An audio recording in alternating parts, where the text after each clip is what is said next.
But my point is this, right? And here's the issue, which is Michael Clark, who advises, you might see him on Sky News talking about Ukraine war. He's a military advisor on Channel and also Channel 4. He said that Hamas, the operation, they actually lost control of the operation and it turned into a spontaneous terror attack. I'm quoting him verbatim. I don't believe a word of that. Well, but this is what he says as an expert. I'm giving you my opinion. I know. Well, I'm giving you an export opinion. It was clearly planned, by Michael orchestrated. Clark. Well, and then they gleefully boasted about it. No, they didn't. They did. Where? Where did Hamas?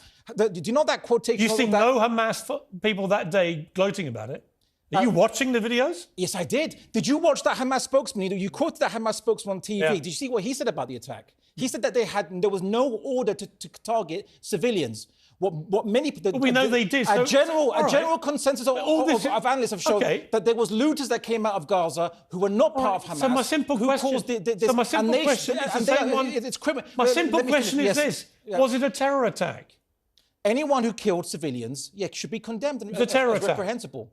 Anyone who kills civilians is a criminal act. Was it a terror attack? What?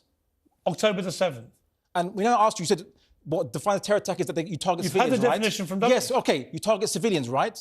So then I want to ask, I'll answer that question. No, just answer I want to ask that question, but just for sake of consistency, when the British Army targeted German civilians in World War II, was that a terror attack? No, because they were responding to Nazi Germany's attempt to destroy the world. So you're saying So you're saying that because of who they were fighting, it's not a terror attack to target civilians.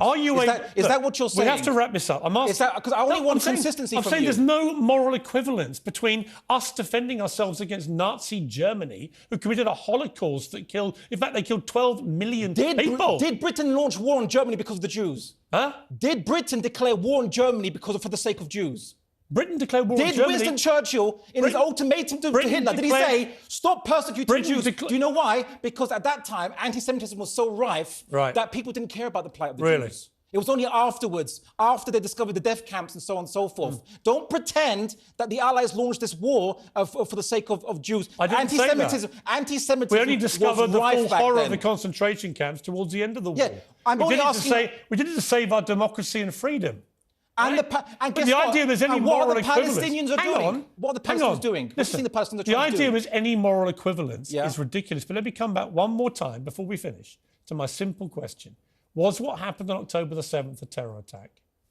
And I'm telling you that if you refuse to call the bombing of Dresden as a terror attack, then why... I've got to leave it there. Is that not hypocritical? I'm totally fine to call it a terror attack if you're willing to call it a terror attack too. Listen, let's join each other in condemning both things, including the IDF as what they're doing as a terror attack. I do not believe IDF Then that's being hypocritical. No, that's being hypocritical. OK, that's your view. I'm happy to condemn all this as a terror attack. Yeah, you're not, though, are you? You have to be consistent, Piers Morgan. Final word to you.